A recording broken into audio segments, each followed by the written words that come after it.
Hi everyone, this is Holly, and welcome to my fall series.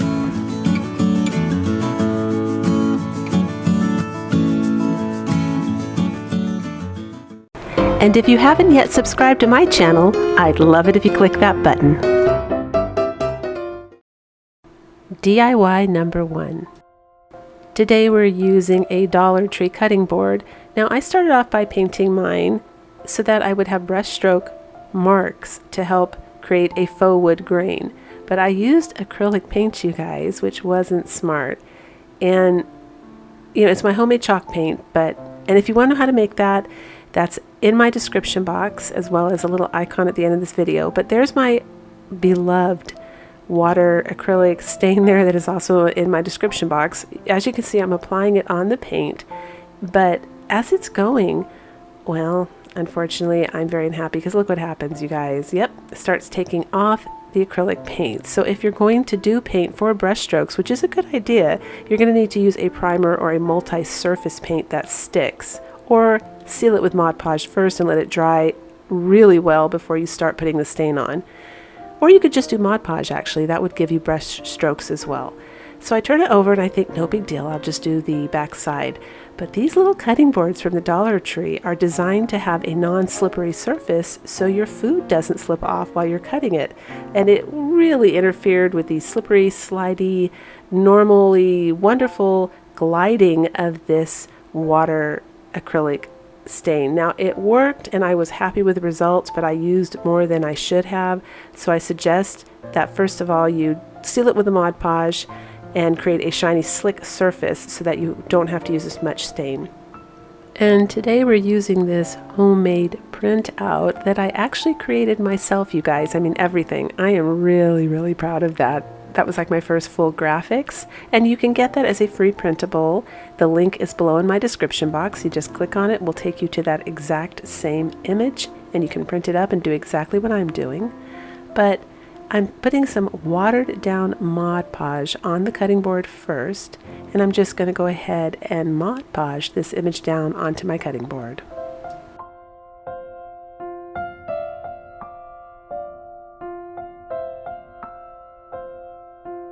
And because I don't like to do my wet stuff like twice over, where I have to wait for the first layer to dry and then I distress and then put the top layer on, I like to do all of my wet stuff all at once so it goes faster. So I'm going ahead and sealing it with the same diluted mixture of Mod Podge on the top. And now I'm just taking my favorite color in black. For those of you that watch my videos, you guys know I love to distress and dirty things up and age things using just black. I think it's a great color. And I'm just using the beveled edge of the brush here to go around the paper and age it and distress. And oh, I love that printout, you guys. I think that is so cute, the saying. I made it up. But you know what? I bet you if I dig deep enough, somebody's probably done this. I have learned, you guys, in my life, no matter how creative I think I am, like, ooh, I've got something new, I'll find out that somebody already used the words "falling leaves please" in Timbuktu. You know what I mean? So you can't reinvent the wheel, but I'm proud of it. I thought of it and I thought it was so cute. So here I am. I'm just using some of the hula skirt from the Dollar Tree, and I'm going to tie it in a bow. And the orange ribbon right there is also from the Dollar Tree as well. I just feel like the breadboard needs a little bit of embellishment and fall garnishes. I love anything that goes with fall. So when it comes to embellishment and garnishes, anything goes for me. Like I will stick an oak leaf where a maple leaf should be, you know what I mean, and vice versa. As long as it has to do with the theme of fall, I just think it looks beautiful, and I think it goes. Especially, I kind of like the mismatch sometimes because it gives you multiple feelings of joy when you look at it. You know, it's just beautiful. So I'm going to glue the ribbons on. I'm not going to go too low on the curvature there on the handle because I think that looks really pretty, and I don't want to cover the words. But this came out so cute, you guys. Look at that. And it is such an easy craft. You can do this with your kids, your grandkids, or you're just looking for a super easy craft for yourself that comes out really high-end looking. And I was thrilled to know that the Dollar Tree cutting board can be easily made to look like real wood.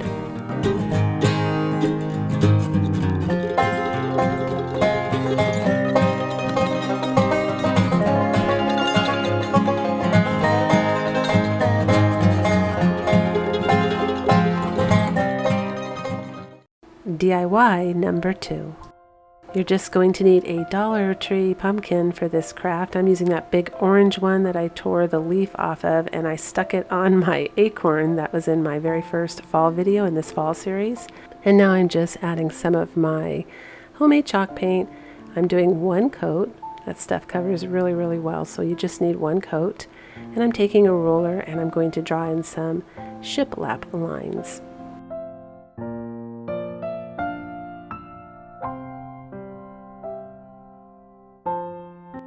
And so now I'm just doing the dry brushing technique to add in some distressing and a little bit of faux wood look, I guess. And this is just in Pewter Gray by Apple Barrel. And here I'm using Territorial Beige for the stem, also by Apple Barrel. And I have a really neat technique coming up to show you on the stem here. You'll see it in a bit.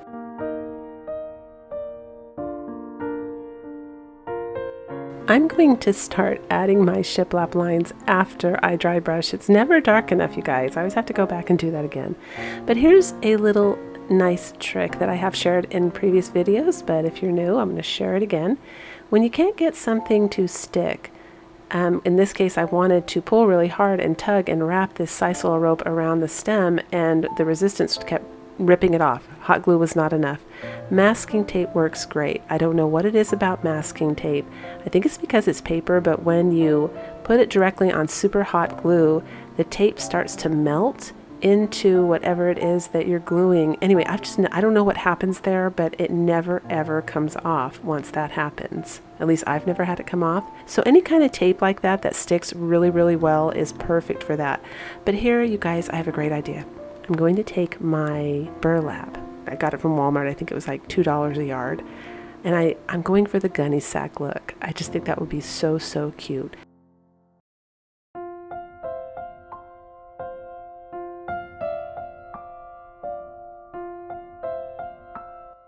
So I take the Dollar Tree little stick-on letters there and I stick them onto the burlap, and now I'm sponging black on just all around that. And you know, the look is really neat. You'll see what I'm talking about. It almost looks like a potato sack, or it gives it a very good vintage farmhouse look. I love it. It comes out really good. So here's the Dollar Tree welcome sign, and I'm just sponging some black on to make it a bit of a darker galvanized look. But the letters with the fall sign right there on the burlap, they really, really pop. And so I end up having to take a black paint pen off camera and paint that a solid black, which you will see a photo of it at the end so you can see both of them. You can give me your opinion that way and tell me which one looks better. But I just, you know, when that was in the room, the light kept hitting the welcome sign and it was washing it out, and all you could see was the word fall. So I kind of was forced to make the word welcome pop because the word fall pops. Am I popping on my mic now? The P sounds can get rough here, you guys. So here's that technique I was telling you about. I'm taking the tip of sharp tweezers and I'm just scratching it to make it look like a realistic stem. You can use any sharp instrument for this, but look at how beautiful that look comes out. It looks so good.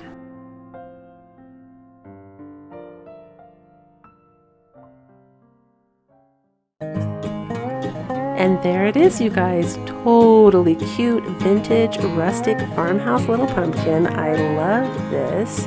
And here it is with the metal welcome. And now you're going to see it with the black welcome.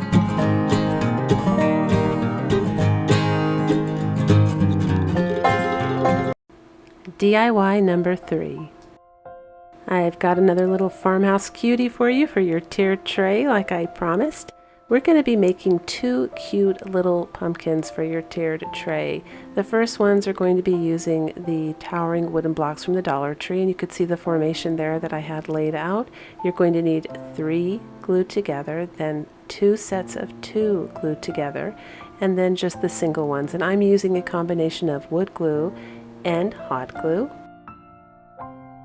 And then you're going to take that set of 2, glue it on one side of the 3, and on the other side of the 3, and then you're going to put the 1 little wooden block on top of the 2, turn it over and do the same thing on the other side, and you'll see it when I hold it up here. You'll see what the formation is. I'm going to do a still shot for you. That's what you're going for right there. And here's a little square wooden block, also from the Dollar Tree. And I'm just sticking it on the same way, wood glue and hot glue. And that's what you have. The second pumpkin is going to be 4 wine corks and a little bit of wood. That's driftwood from the beach for me, but you can find wood like that around the yard anywhere. And if you're lucky and you have those wood pieces from the Dollar Tree, those are perfect. You can cut them down for this because I think those might be a little too tall, but you can cut them down to make them work. And so that's going to be the stem of that little pumpkin. For this little pumpkin, I start off painting it a nice neutral color that's from Home Depot. It's their little, I think I call it boo-boo paints, but that's not the right word for it. But it's their sample paints. They're 8 ounces for 50 cents. So apple barrel paint is 2 ounces for 50 cents. So you get 4 times the amount. And they usually come in neutral colors that are perfect for Farmhouse. So make sure you go and check that out when you're at Home Depot to see if they've left any paint out there discounted like that, because it's great for crafting. And my newest discovery from the Dollar Tree, which I am really excited about, you guys. I bought a couple of jars of that Crayola washable paint. And I think in order to make it washable, they put like soap in. It almost feels slimy, like there's dish soap in there, but I don't know if there is dish soap in there, but I think that's what makes it washable. And it's an amazing wood stain. The brown color is almost identical to the nutmeg and apple barrel, which I have been looking for forever from my Walmart, and they're always sold out. And I need it for rusting and for, aging and distressing. And I was in for a pleasant surprise, you guys. If you have something that is wood and you want the wood grain to show through, which I almost always do because I love wood and I love to show off that something is real wood, these are perfect.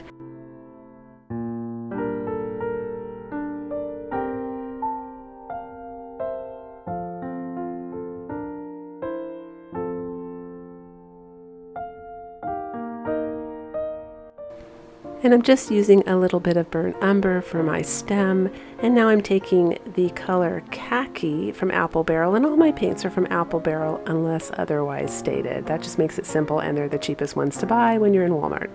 And I'm just dry brushing it on here and kind of making it look woodsy. I wanted to make, well, I just love the rustic look, and I love things to look like they have some kind of texture and grain to them, almost like wood grain. But then I decide that it would be so cute to add color to this. It just ended up looking better with a little dry brushing of the green over it. And these pumpkins, by the way, they definitely cross over to a boho theme. And for you boho fans, I have not forgotten about you. I've got a boho video coming up. I just have one more craft to finish there, but I've been planning that and making the crafts now for over a month, but in between Farmhouse, I run out of time, you guys, but I've got that coming out too as well. And here they are, you guys. Look at them. They're so cute. I put a little tiny wire stem, little twig thing on the orange one, and then I just take a little bit of an artificial flower leaf, cut a little leaf out, and add it to the wine cork one, and they are adorable.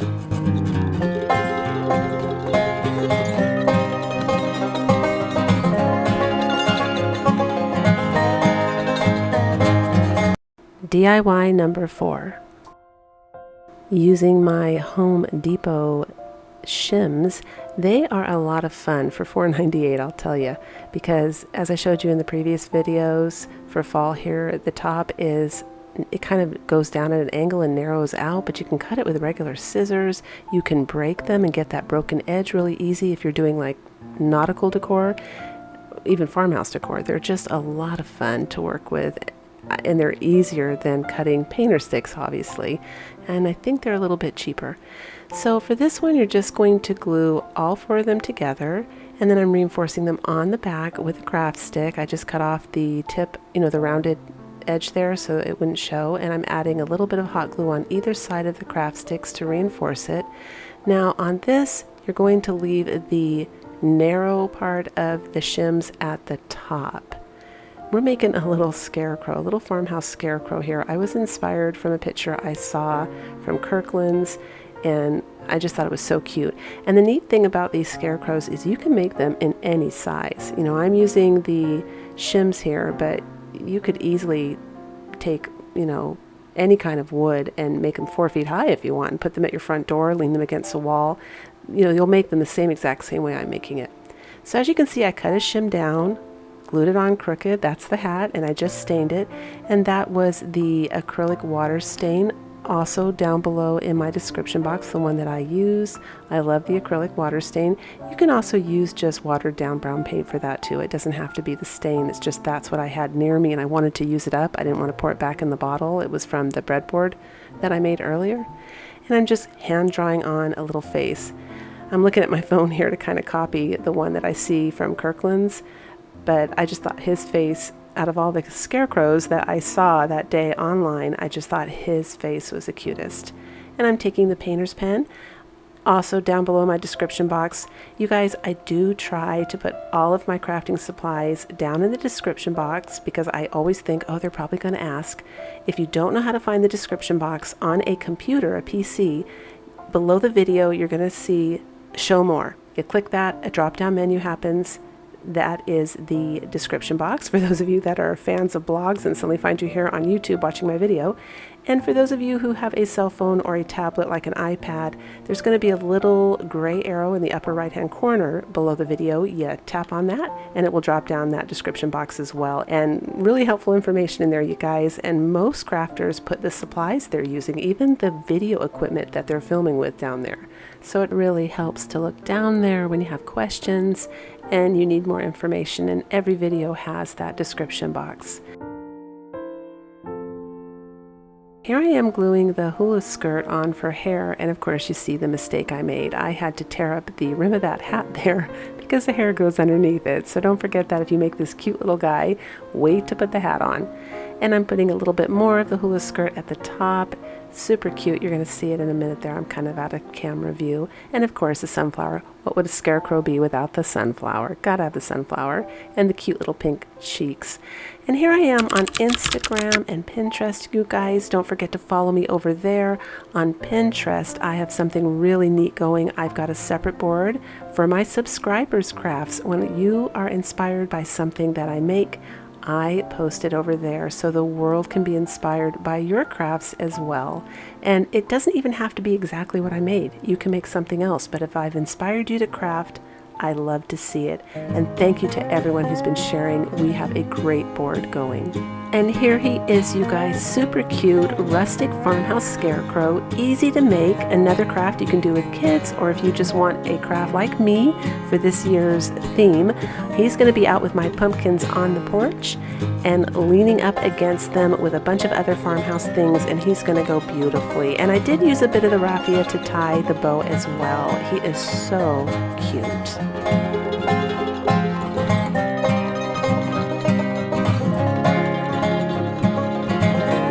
DIY number 5. For this craft, you're going to need one of those little Dollar Tree blocks. I'm not even sure what they're called. They're in with the signs usually, and sometimes they're on end displays. And I chose this particular one because it has brown buffalo check on the sides, you guys. It's super cute and super on trend, except that I want to do something different with the front, so I'm doing one coat of my Holly Humble chalk paint. Now, you can just use acrylic paint, but you're probably going to end up having to do 2 or 3 coats to, cover the words. And now I'm taking some spackling and I'm covering the holes on the pumpkin, but this time I'm bouncing my finger up and down to create a texture that will imitate the real pumpkin stem. So that's a neat little thing with this craft, you guys. If you do it, don't just fill the holes, try and make some texture there because it looks super, super cute and 3D. And now I'm just using my antique walnut water-based acrylic stain. And anywhere I use this stain, you can substitute it with the Waverly wax for wood grain. In fact, the first person I saw do that trick, I have to be honest, was Marta from Cuban Curls, because that was an old video and she was saying, I just like to use the wax because I think it looks more like wood and you can get a wood grain. And I see other crafters doing it, but I was watching like so many videos back then and I'm pretty sure she was at least the first one I saw that did that. And I do want to tell you guys, you can do that. I mean, the antique wax works great. It's just I can't find the Waverly antique wax anywhere, so I'm stuck like ad-libbing it, and I'm really, really pleased with the water-based acrylic stain. Anyway, for this craft, I'm just painting the pumpkins a light orange, a light green, and then I'm taking khaki, an apple barrel there, and doing, and you can use any colors you want. I put it on, but I think it's a little too dark. It's kind of a sandy color, so I am going to lighten these up and make them more of a pastel because I'm going for more of a neutral fall here, but I still want very subtle touches of fall colors. So here's my trick for settling up any color. I'll just smear some white paint on top and make little lines, and later you're going to see me grab a wet sponge and I'm going to kind of go over it and create almost like a whitewash. And I've always done that for years because you can make any dark color turn into a pastel color and you don't have to spend so much money on paints then. But we start off just giving it some texture and lines like real pumpkins have.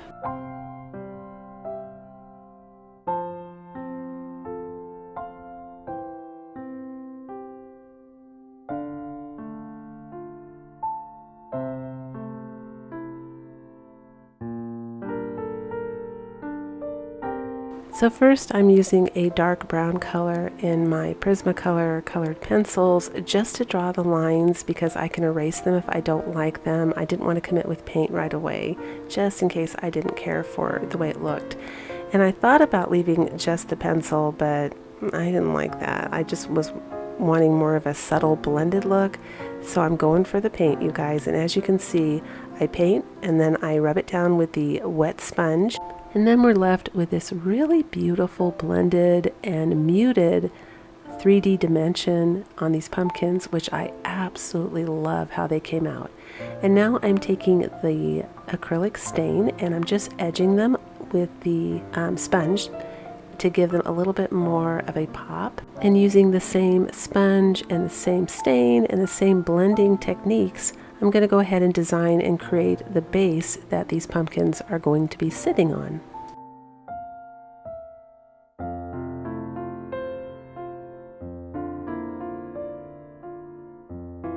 This is another printout that I designed and is also the second free printable in my description box if you want to do the same craft. And this time, you guys, instead of the carbon paper, I thought, you know, I'm just going to scribble some pencil on the back and do it that way because I knew I was going to be going over this with a black marker. The carbon paper is one of my favorite ways to do it when I want it to look more like an ink stamp, like an antique sign, but that wasn't the look I was going to go for with this one, and the pencil works just fine. So I'm taking a black Sharpie, and you can use whatever you want. I really like the Sharpies for crisp, clean lettering, and I like that they're thin and a little bit easier and cleaner to work with. You know, the paint pens do tend to sometimes drip and you'll get like a big glob, so I like the pens.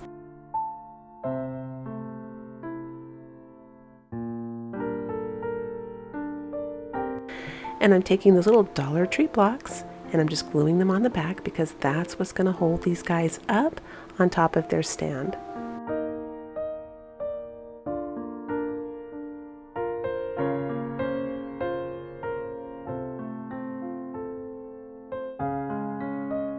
And because these little guys are supposed to be sitting in a pumpkin patch, I mean, it's a cute little pumpkin patch right there. They're little pumpkins, they're cute, and they're supposed to be in a patch. I add a little bit of moss, which is older, so it's a mixture of brown and green, which is perfect for fall. And I take some greenery that I got during spring that's a bit of a gray green, add it on either side, and to tie it in, I put 2 little leaves in the center pumpkin. And it came out so cute.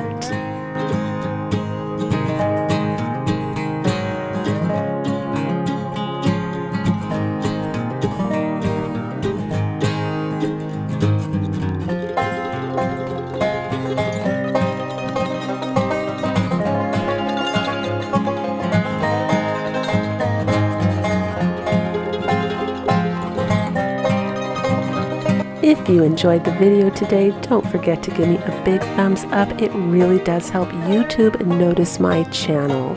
And until the next video, as always, breathe deep, fret not, and do things that make you happy.